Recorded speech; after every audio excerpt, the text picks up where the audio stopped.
হরে কৃষ্ণা। তো আমরা এই দুর্বাসা ঋষি টেম্পেলে এখন পৌঁছে গেছি। দুর্বাসা ঋষি মন্দির অত্যন্ত সুন্দর এই মন্দির। ওপরে গেটে ভগবান নৃসিংহদেব বসে আছেন, দর্শন করতে পাচ্ছেন।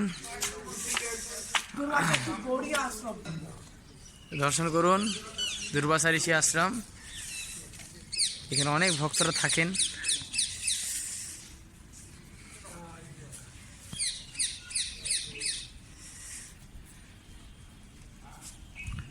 ভক্তরা এসছেন দর্শনে। আসুন ভেতরে বিগ্রহ দর্শন করাই।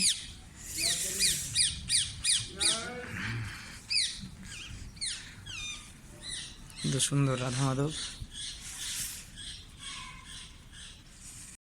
यहीं पर दुर्वासा ऋषि ने 4 युग में तपस्या किया। सतयुग में, त्रेता युग में, द्वापर युग में और कली युग में। दुर्वासा ऋषि का तो बहुत प्रसंग है, सारा जीवन शेष हो जाएगा, कथा शेष होने वाली नहीं है। तो ठीक इसी प्रकार जो माह के महीने में जो बसंत पंचमी आके 14 फरवरी का बसंत पंचमी पड़ेगा। फिर बसंत पंचमी के दिन ही वृंदावन से लाखों लाखों गोपियाँ दुर्वासा ऋषि का दर्शन करने के लिए आ रही हैं। और उनके सर पर न बड़े बड़े पकवानों के थाल थे। जब वो जमुना के किनारे आई, उन्होंने क्या देखा कि दोबारा जमुना में बाढ़ आई हुई है, पार कैसे जाएं। हठात उन्होंने श्री कृष्ण को अपनी ओर आते देखा। श्री कृष्ण ने पूछा, गोपियों तुम कहाँ जा रही हो?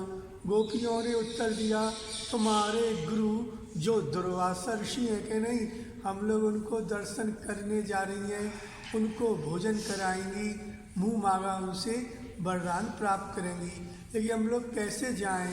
तो भगवान श्री कृष्ण लाखों लाखों गोपियों से कहने लगे, तुम जमुना जी से प्रार्थना करना, हे जमुने महारानी, और कृष्ण नैष्ठ बाल ब्रह्मचारी हो, उसके प्रभाव से हमको मार दे दो। जमुना जी ने बीच में से ही मार दे दिया। इसी स्थान पर लाखों लाखों गोपियाँ आई, दुर्वासा ऋषि को भोजन कराया। क्षण मात्र में ही दुर्वासा ऋषि ने सारे भोजन कर लिए, मुँह मांगा उनको वरदान दिया। जब लाखों लाखों गोपियाँ जब वापस जाने लगी, उन्होंने क्या देखा, दोबारा जमुना में फिर बाढ़ आ गई। फिर लाखों लाखों गोपियों ने दुर्वासा ऋषि से कहा कि हम लोग लौटकर कैसे जाएं। दुर्वासा ऋषि ने कहा, तुम जमुना जी से फिर दोबारा प्रार्थना करना, हे जमुने महारानी, अगर दुर्वासा ऋषि सदा उपवासी हो, दुबाहारी हो, उसके प्रभाव से हमको मार दे दो। तो जमुना जी ने फिर दोबारा मार दे दिया। तो जय दुर्वासा ऋषि का तपस्या, इससे बहुत प्रसंग है दुर्वासा ऋषि के। तो ठीक इसी प्रकार एक बार दुर्वासा ऋषि 5 पांडवों की माता कुंती देवी के यहाँ गई। कुंती देवी ने भी दुर्वासा ऋषि की सेवा की, और सेवा करके जब दुर्वासा ऋषि जाने लगे, कुंती देवी से कहने लगे, तुम मेरे से कुछ मांगो।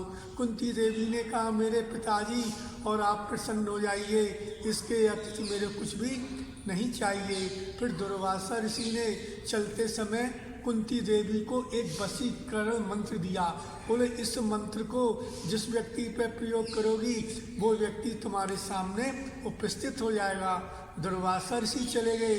फिर कुंती देवी ने मंत्र की परीक्षा के लिए सूर्यदेव को आह्वान किया। जब सूर्यदेव को आह्वान किया, सूर्यदेव सामने उपस्थित खड़े हो गए। कुंती देवी तो घबराने लगी। क्यों घबराने लगी?